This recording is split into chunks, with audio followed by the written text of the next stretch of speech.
What if I told you that millions of American women are living happier, wealthier, and more peaceful lives completely on their own? Just a few decades ago, that idea would have sounded impossible. Marriage was considered the ultimate goal.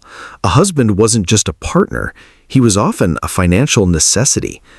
Today, more women than ever are buying homes without a spouse, building six-figure careers, traveling the world alone, raising children independently, and many are saying something that would have shocked previous generations. I don't need a man to complete my life. But how did America get here? Is this empowerment? A response to disappointment? Or is something much bigger changing in modern relationships?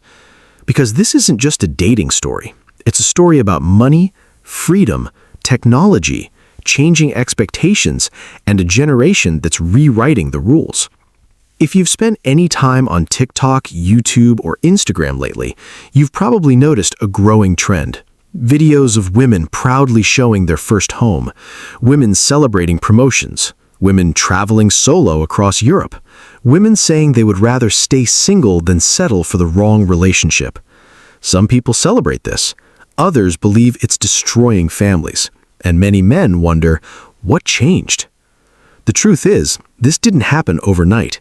It's the result of decades of social, economic, and cultural changes that slowly transformed what women expect from life and what they expect from relationships. This isn't just a story about dating. It's a story about money, freedom, technology, changing expectations, and a generation that's rewriting the rules. Money changes relationships, always has. When someone depends on another person financially, their choices become limited. But financial independence creates options. Today, millions of American women earn enough to support themselves. Some earn more than their partners. Others own businesses, invest in stocks, buy real estate, build retirement savings. Suddenly, marriage becomes a choice, not a necessity. That doesn't mean these women don't want love. It means they're no longer willing to stay in unhealthy relationships simply because they can't afford to leave. Financial freedom gave many women something previous generations rarely had: the power to choose. But independence didn't just change women's bank accounts. It changed their standards. Think about dating today. Many women say they aren't looking for someone to rescue them. They're looking for peace, respect, emotional maturity, communication, shared values, partnership.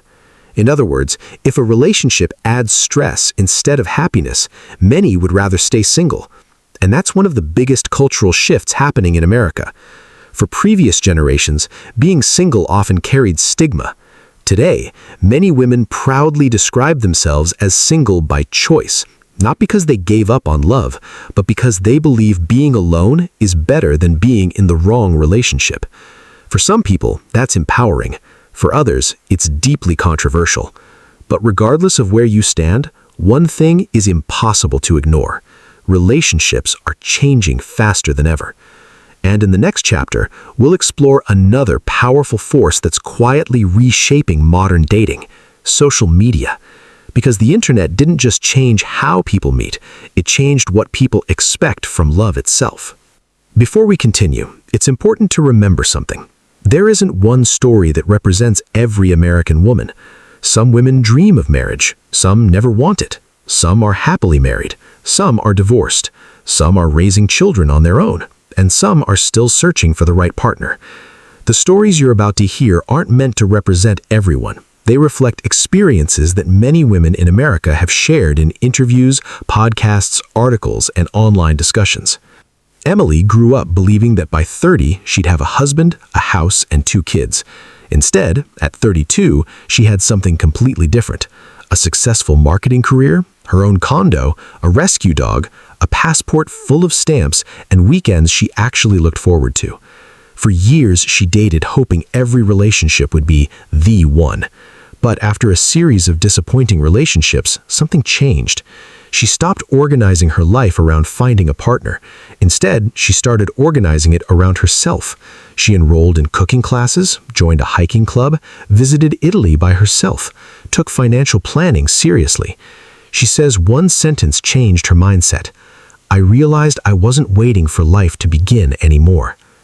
That doesn't mean Emily gave up on love. She still believes in it, but now she says she'd rather stay single than shrink her life just to avoid being alone. Jasmine spent nearly 15 years married. From the outside, everything looked perfect.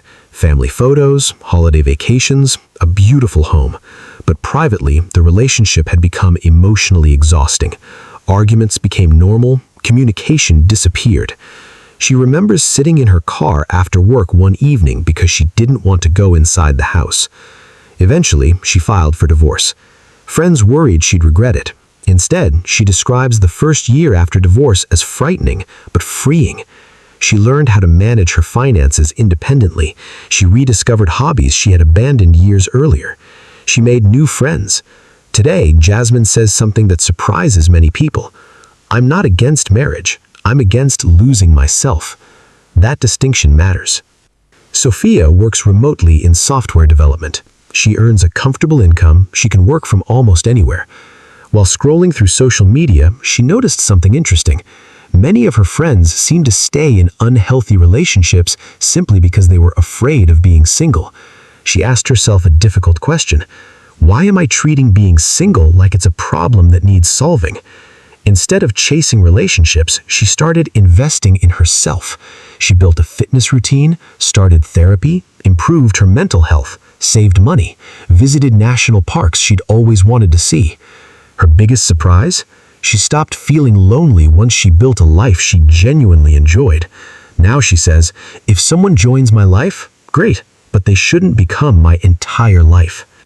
These women have different backgrounds, different careers, different personalities, but many describe the same shift. Instead of asking, how do I find someone? They began asking, how do I build a life I'm proud of? Ironically, many relationship experts say that's often when healthier relationships become more likely, because the motivation shifts from fear of being alone to a genuine desire for partnership.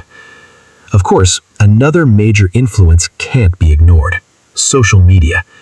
Every day, millions of Americans open Instagram, TikTok, YouTube, or Facebook. Within minutes, they're watching people who appear to have perfect relationships, perfect vacations, perfect houses, perfect proposals, perfect anniversaries. But they rarely see the arguments, the compromises, the ordinary routines. When people constantly compare their real lives to someone else's highlight reel, expectations quietly become unrealistic. That doesn't affect only women. It affects men too. Everyone starts looking for perfection, and perfection doesn't exist. For many women today, success no longer has just one definition. A generation ago, people might have assumed success meant getting married and starting a family. Today, success could mean owning a business, buying a first home, traveling the world, earning a graduate degree, building close friendships, volunteering, creating a healthy work-life balance, or yes, finding a loving partner. The point is that there's no longer just one path. Many women say that freedom to choose is one of the biggest changes in modern American life. Here's where many conversations get oversimplified. Choosing independence doesn't necessarily mean rejecting love. Many women still want relationships. They still hope to meet someone kind, emotionally mature, and supportive. The difference is that many often describe wanting a partner, not a provider or rescuer. Someone who adds to an already fulfilling life, not someone expected to create that life for them. So, if independence has become more common, why do surveys also show that many Americans, both women and men, say they're experiencing more loneliness than previous generations? How can people feel more free, yet sometimes more isolated? And what does all of this mean for the future of relationships in America? There's one part of this conversation that often gets overlooked. While more women than ever are financially independent, while more people have freedom to choose the life they want, many Americans also say they're lonelier than they expected. How can both be true? The answer is simple. Freedom solves some problems. It doesn't solve all of them. A successful career can't always replace emotional support. A beautiful apartment can still feel empty after a difficult day. A passport full of stamps can't always replace having someone to share the memories with. That's true for women, and it's true for men. Human beings are social by nature. Most people still want connection, trust, and companionship.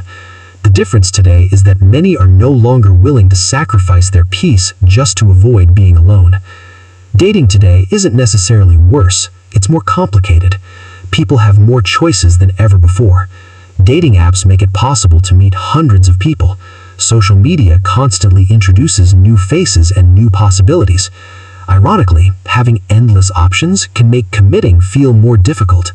People begin wondering, what if someone better is just one swipe away?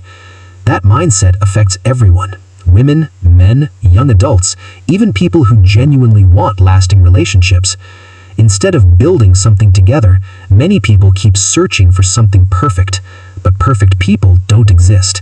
Healthy relationships aren't found, they're built.